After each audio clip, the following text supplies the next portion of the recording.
Welcome to Comic Book Theater with your hosts, JR and the War Dog.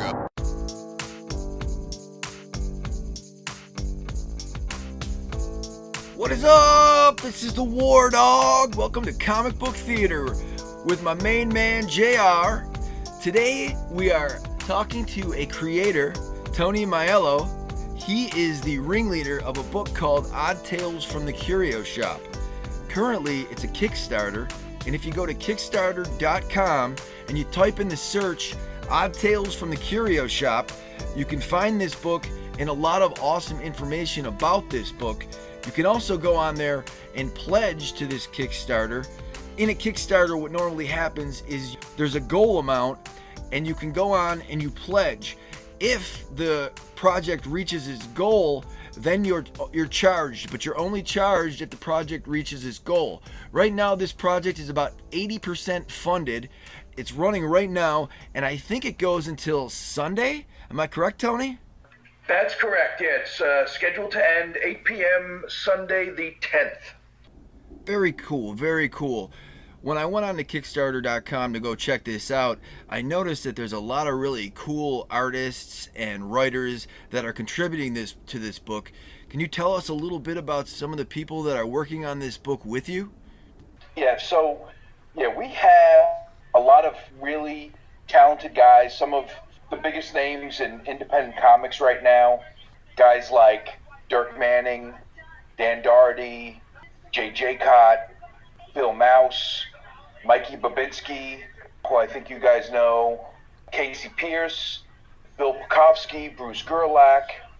I think I'm leaving somebody out. We're going to have the last published work from Gary Reed, who, if the people don't know, he started Caliber Comics back in the 80s. He gave the world The Crow and The Realm and a bunch of other indie titles, and he was the first major indie publisher, and I was lucky enough to work with him and have him as a friend and mentor, and he volunteered to write a story for me before I even had a chance to ask him, so I felt blessed by that fact, and so we're gonna have his last published work also.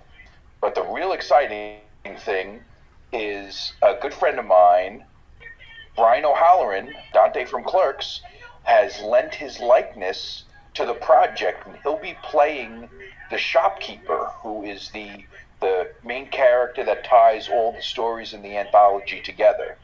So with him involved, people who pledge and support the Kickstarter have the opportunity to get some cool things, some items signed by him, and there's even a level up there for retailers where they can have him appear at their shop. So it's a lot of fun. So Tony, this book, Odd Tales from the Curio Shop, it gives me that like Tales from the Crypt, horror kind of a vibe. Is that the kind of vibe that you were going for with Odd Tales from the Curio Shop? Can you tell us a little bit about that? We're definitely going for a horror vibe. I was inspired a lot by shows like Twilight Zone and Night Galleries and Tales from the Dark Side and Tales from the Crypt, and I love those anthology television shows, and I loved anthology comics growing up, especially horror comics. So that's where I wanted this book to fall into. And what happens is, with it being a curio shop or an oddity shop, the objects in the store are what the stories are based on. So each object is going to have a little horror twist to it. I mean, some of them will be very obvious, but then some of them will be a little more, the story will be a little more convoluted, I guess to say. You look at something like the skeleton of a two-headed baby, and you kind of know that that's going to be a darker tale than seeing a music box. But, everything is definitely going to have a horror slant to it. That's awesome. And I think that that's hitting right where pop culture is headed, actually, with the reintroduction of some of the TV shows that are coming back, like Twilight Twilight Zone and stuff like that coming back to CBS. I think your timing on this is perfect, by the way, because it just, I kind of feel as though people are getting past things like The Walking Dead.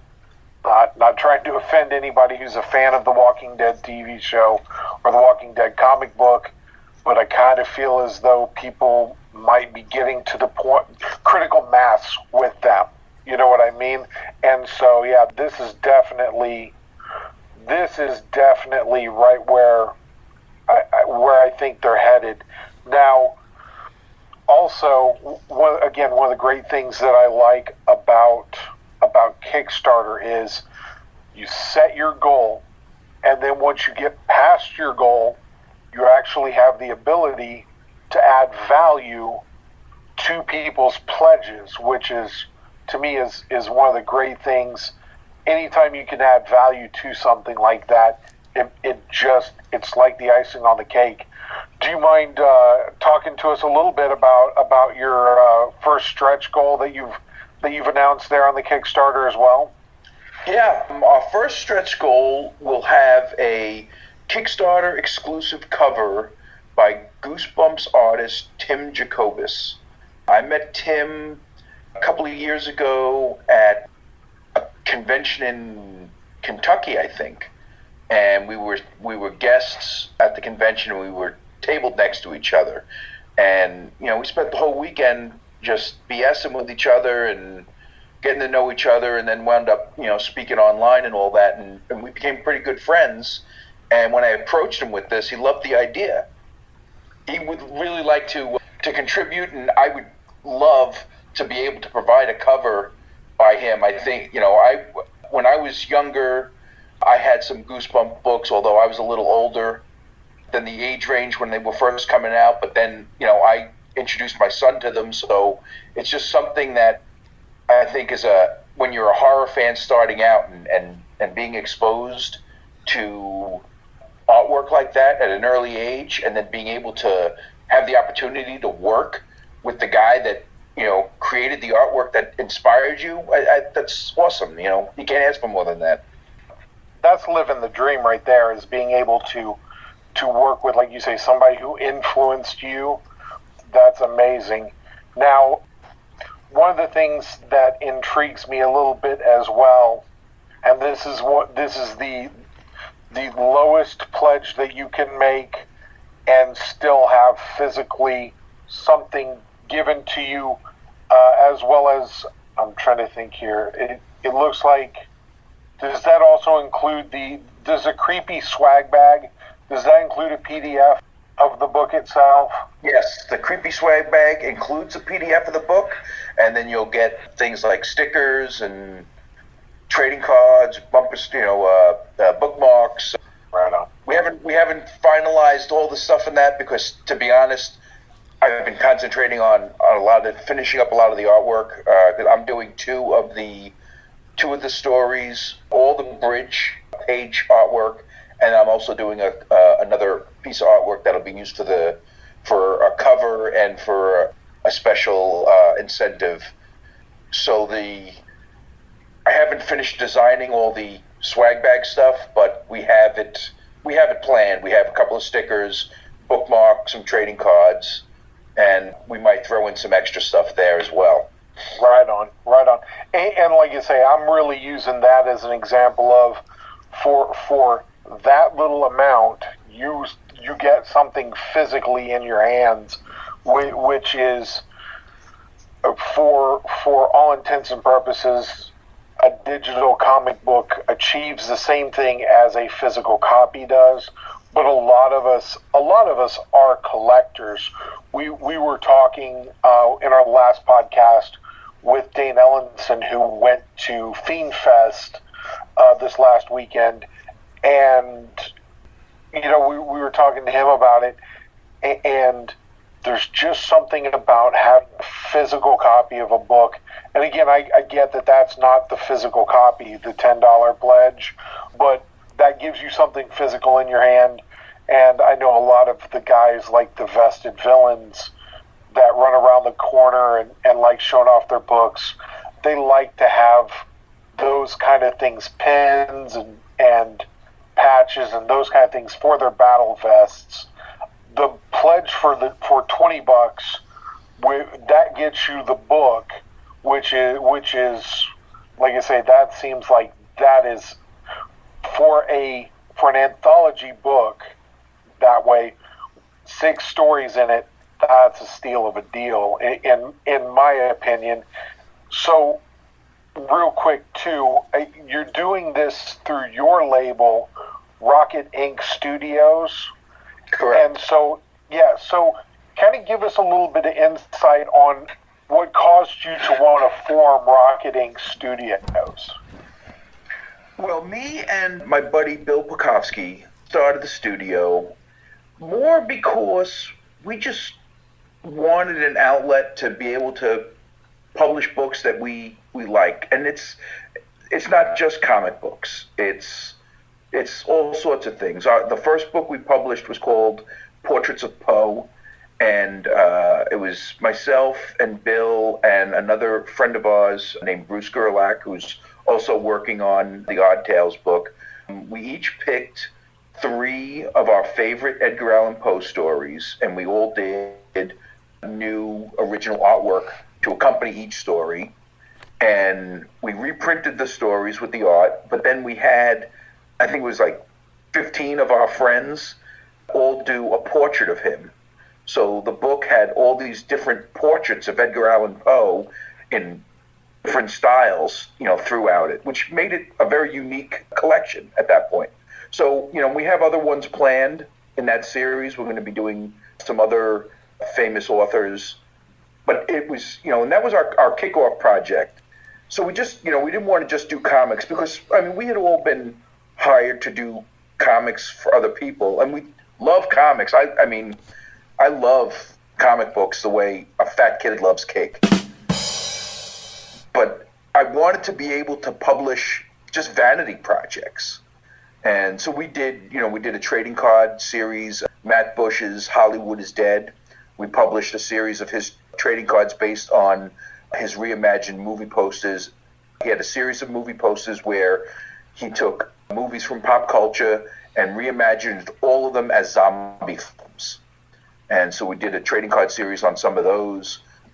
We're in the process of putting together some children's books. So it's, we're comic fans, but we're artists, and we want to be able to express ourselves in different ways. There are going to be a lot more comics coming out this year. As a matter of fact, we'll have another book coming out. We're working on a Western, which is, it's something you just don't see. Nobody's doing Westerns now, but it's something that we like. So we wanted to have an opportunity or a vehicle to be able to put it out. And, we know this is by no stretch of the imagination going to make us millionaires, but we love what we do. And because we have the opportunity to be able to do these types of stories, we're going to take them. With the way the comic industry is now, as far as independent comics go, where it's a lot easier to self-publish and be able to be in control of your own destiny and not have to give up rights to everything that you create and not be able to make anything off of what you create. This is the perfect time to be a self-publisher. I agree with that wholeheartedly. And you see success stories through things like Kickstarter or GoFundMe, those type of places where people that I've interacted with, we were talking about FiendFest, Brian Polito, and doing what he does with Lady Death through Kickstarter to get books funded, those kind of things, as well as here locally, a writer that I've run into at comic shops and out goofing around, writers like Cullen Bunn and some of those guys are doing Kickstarters as well. Again, just like the vibe that you're going for with Odd Tales from the Curio Shop, I think you guys are right at that cutting edge going this direction with Kickstarter. And I get that it's not traditional. It's not like you're pitching this to somebody like Image or Marvel or DC. Like you say, you're not having to sell your ideas to one of those places. You know, kind of walk us through. We get those positives. What are some of the risks? And you know, there's got to be some of this. You're still taking a chance. You know what I mean? Kind of give us an idea of how you feel about. It's, to me, it's like you're betting on yourself. Well, that's the thing. If you're going to gamble with your money, you might as well gamble on yourself. And I set this up to where we'll be able to print the books and print the poster, the exclusive prints that we're doing, and then and print the swag bag stuff and all that. And on top of that, I want to make sure that everybody who has taken their personal time to do work for me on my project, that they're going to get paid. So I factored into my Kickstarter payment for every writer and artist that is doing work for me. I don't feel that anybody should work for somebody for the exposure. Exposure is worthless. People need to be paid for their work. And I think artists, especially independent comic book artists, are kind of left out in the dark when it comes to their work. People are expecting them to work for nothing for exposure. And, if I'm going to work on somebody else's project for nothing, I might as well be working on my own. And that's what I feel like on my end of it. I'm putting this together. I'm doing all the layout work and whatnot, but this is my project. This is, my passion project that I put together. The people who are working on it to make my dream come true deserve to be compensated. And so that's something I wanted to make sure happens with the funding of this project, that Right on. they get paid first. My job is to sell the book once it's published. Quick question for you. Is this like one of the first Kickstarters you've done? How many have you done to this point? This is my first Kickstarter. We had done an Indiegogo for the Portraits of Poe book, and that was funded. This is my first time using Kickstarter. I supported a bunch of projects on Kickstarter, but I've never used it to fund one myself. So this is the first. Okay, so I wrote a book and I sent it to some publishers. I'm waiting for a month. I doubt I'll probably hear from them, and then I'll probably have to do a Kickstarter. And so I've run into the whole business aspect of this and all the things you have to take into consideration, like how much are you going to actually have to spend. Like you said, you got to spend, you want to pay everybody that contributes to it, so you got to factor that into your expenses. You got to factor the printing into all of that stuff. Can you tell us a little bit about some of the things that you had to go through to set up this Kickstarter, the first one that you've done? Well, the first thing I did was, once I had the creators who had agreed to contribute to the project, I drew up contracts for them to let them, it was more to let them know that you're going to get paid through once we do the Kickstarter, which I had I told them that's how I was going to fund it, but you're going to get paid. And the more money the project makes, the more the creators will make. They're not just going to get their base salary. They'll get bonuses as stretch goals are hit. So I felt that, if we're going to take in more money, they should make more money, because I couldn't afford to give them a page rate, so they're just getting a salary. But that was factored in. Then I had to go and get all the printing quotes, so I would have an idea of what it was going to cost to print the book and print the prints and the stickers and all that other stuff. So I had an idea of what all that stuff was going to cost. So, you have to factor all that in. And then there's always the shipping. And, people think about, shipping from me to the customer, but there's the shipping of this giant pallet of books from the printer to you, and that's hundreds of dollars, because you got to use a freighting company for something like that. So that's a course that I didn't initially even consider until I started getting my printing quotes. So there's always, you have to look into all that stuff before you start the Kickstarter. And a lot of this I'm learning. My friend Dirk Manning has done quite a few very successful Kickstarter promotions, and so I picked his brain about things. And it's really good that if you know somebody who has used Kickstarter to fund a project, ask them questions. They'll be able to help you out as far as what kind of steps they had to take in the whole building of the project, so that my friends have been an endless resource to me, because a lot of them have done this before. Yeah, I think one of the toughest things for me at this point is, do you use newsprint or do you use the fancy paper? I don't know. On this book, are you going with the fancier printing option? It's going to be a fancier paper. Lots of luck finding somebody that actually uses newsprint anymore, and I miss it. I think the comic industry as a whole should go back to using newsprint, because it would bring the per unit costs of comics down, and then allow the industry to compete more. $5 for a floppy comic is a lot of money when a kid is considering where he's going to spend his limited entertainment funds.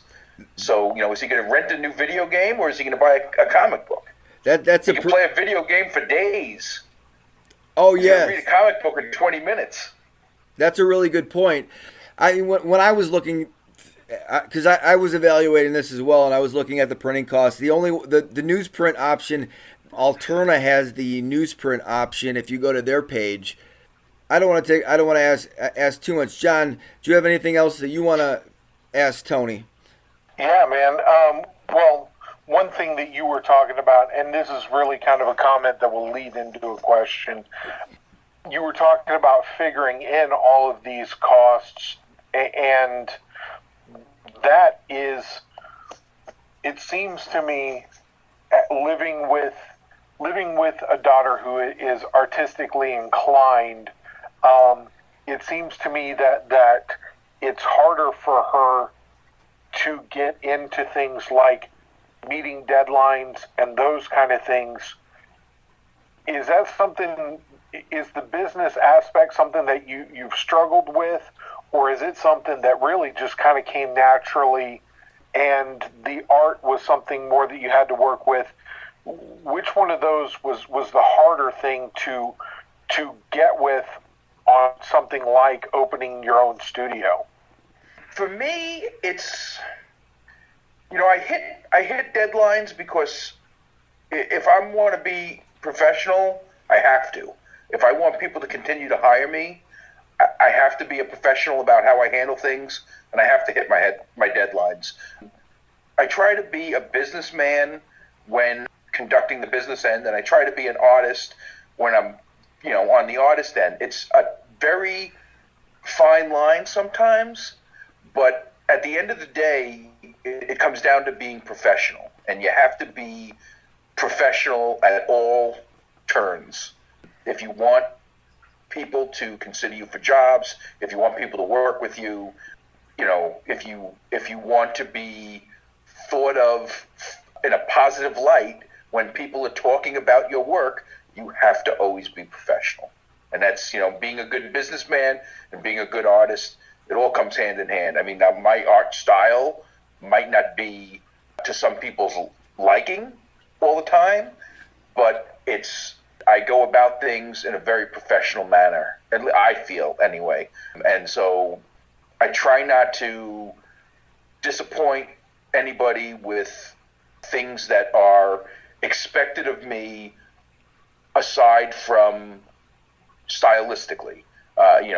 Hitting deadlines, being cost efficient, all those things, whether they're, the business end, the art end, whatever, it's about being a professional.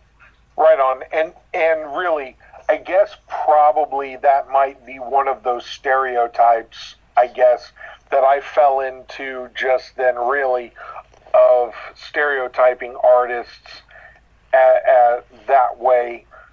Well, it's really not a stereotype, though, because a lot of artists can't focus on the business end.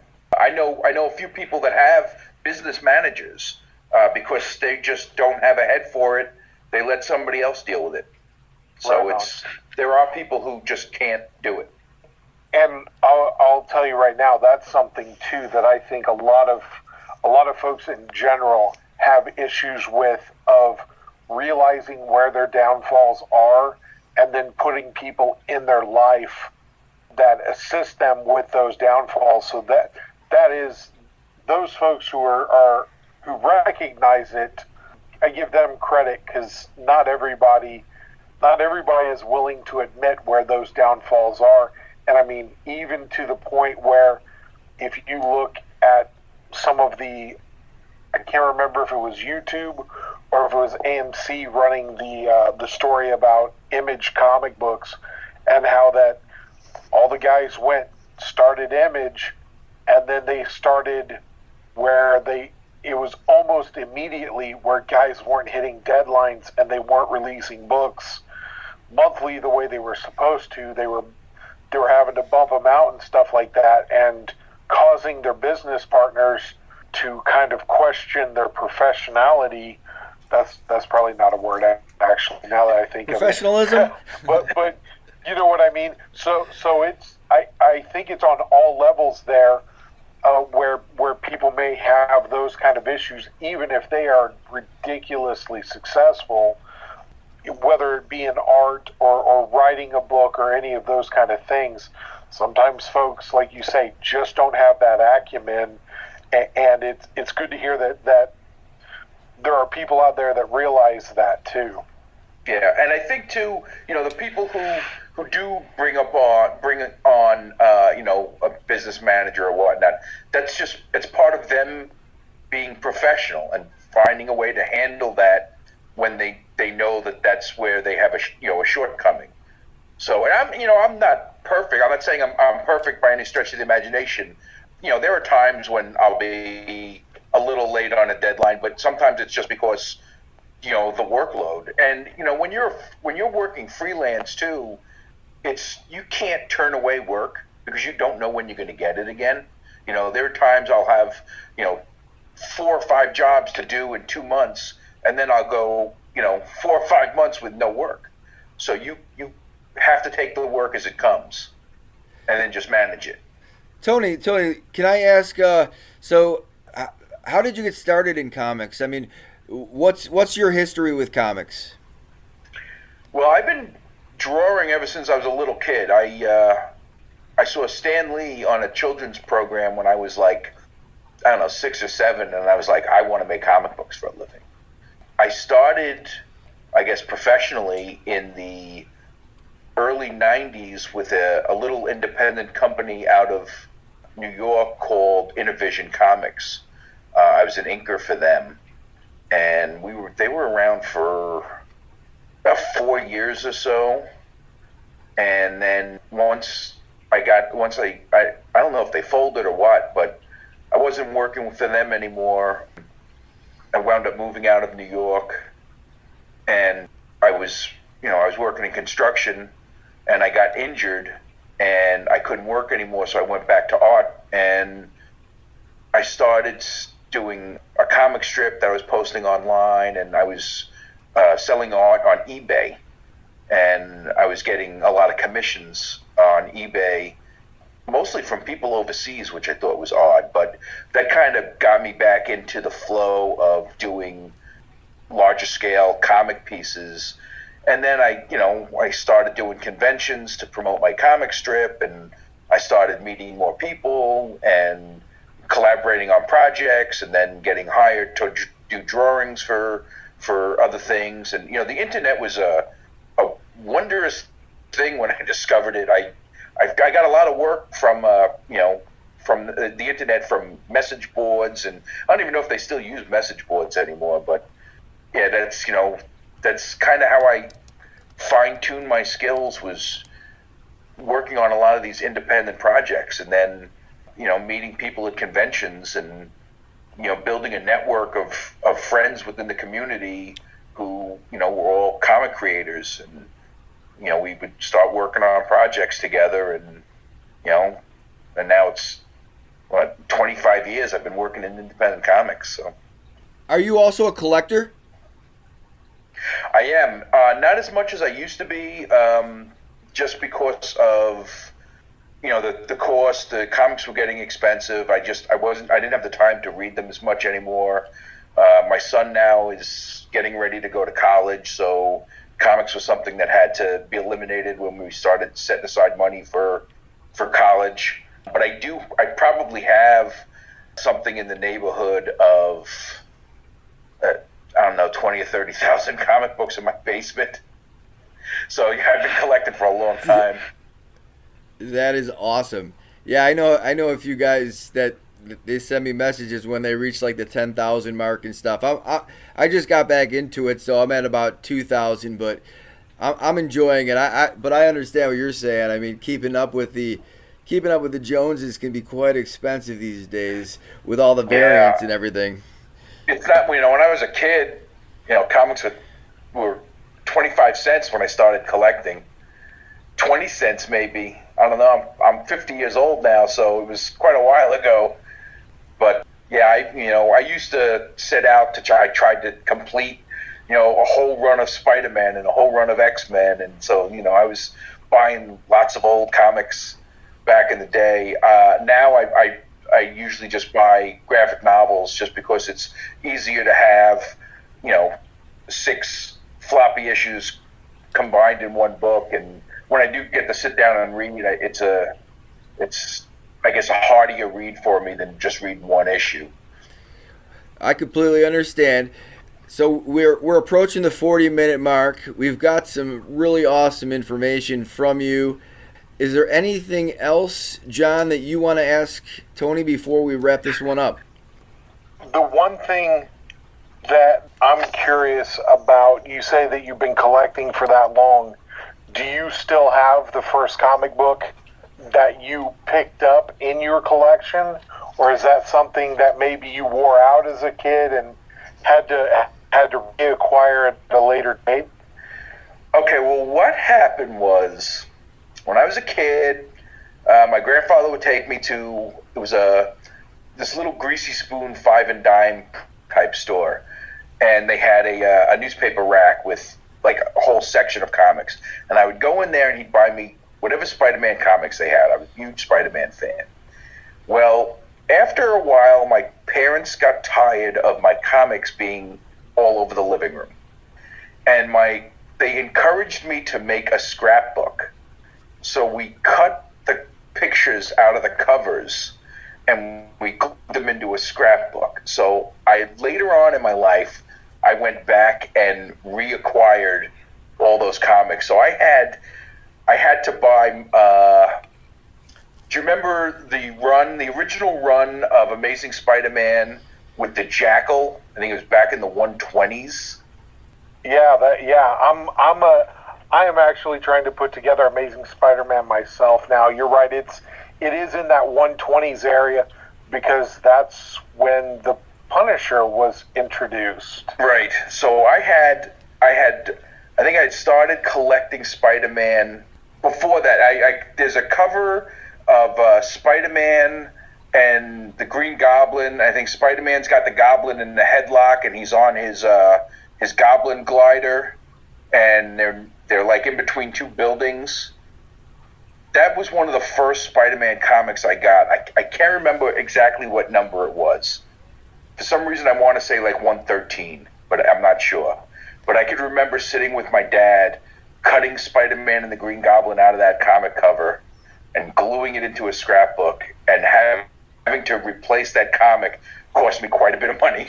I will tell you that, just to kind of put your heart at ease there a little bit, I'm a guy who loves to hunt for comic books.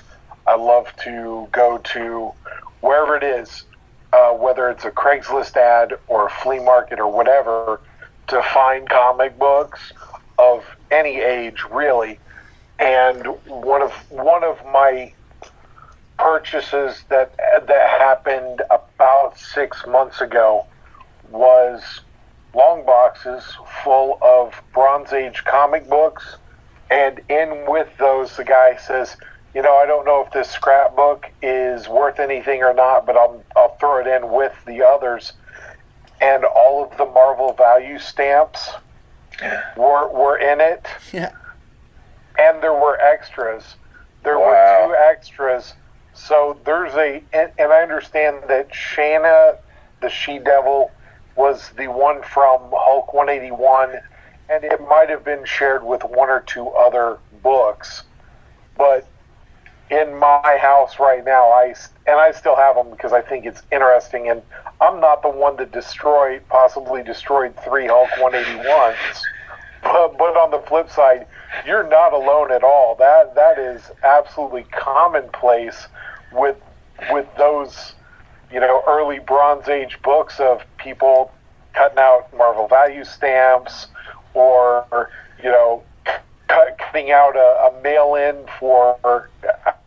Todd, you're old enough to remember mailing in for the Sea Monkeys. Yeah. Or the weight training, so you got big muscles, that kind of stuff. Don't feel too bad. Don't beat yourself up too bad. But that is an awesome story of unfortunately destroying comic books. Yeah.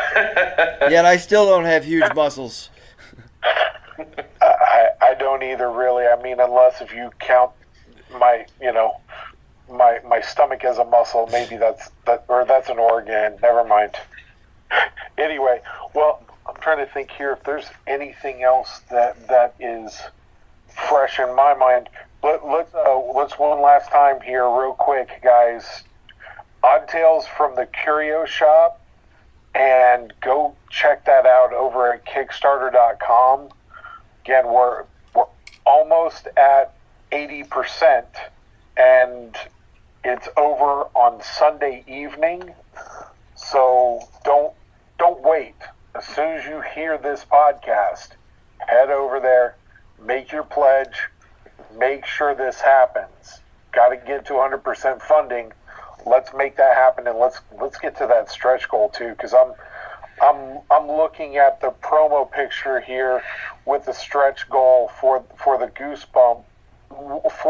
I'm sorry, my mind just went a little blank. Who is it again that's doing the cover for the stretch goal?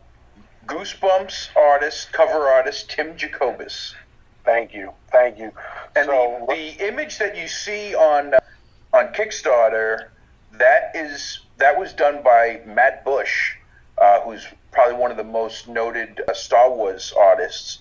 That is the image for the Kickstarter exclusive print that we're going to be doing. Awesome.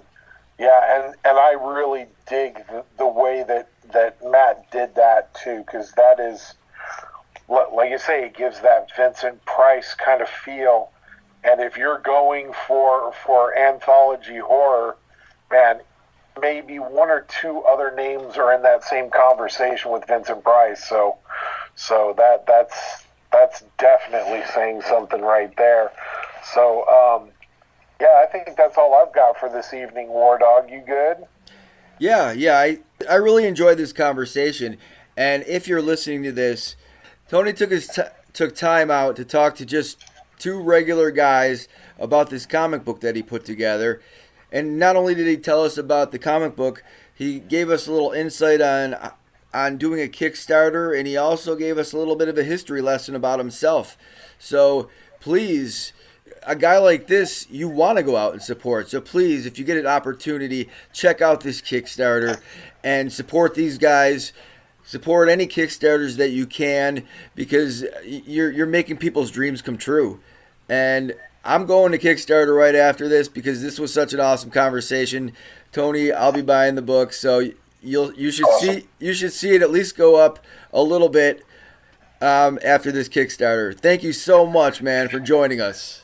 Thank you guys for having me. I really appreciate this, and it's good. I know we met through the Collectors Corner Facebook page, and I just want to say it's really nice to find a group of people who are into collecting, who are into just the comic book side of superheroes. Doing the Comic Cons nowadays. Majority of the fans that come through there are movie fans, and they don't know the history of comics. And I miss being able to talk, old school comics with people. So I was really excited to be invited to join that group, and so far, all the interactions I've had there have been great. Very, very awesome. Well, we're going to wrap this one up. Once again, thank you, Tony, for joining us.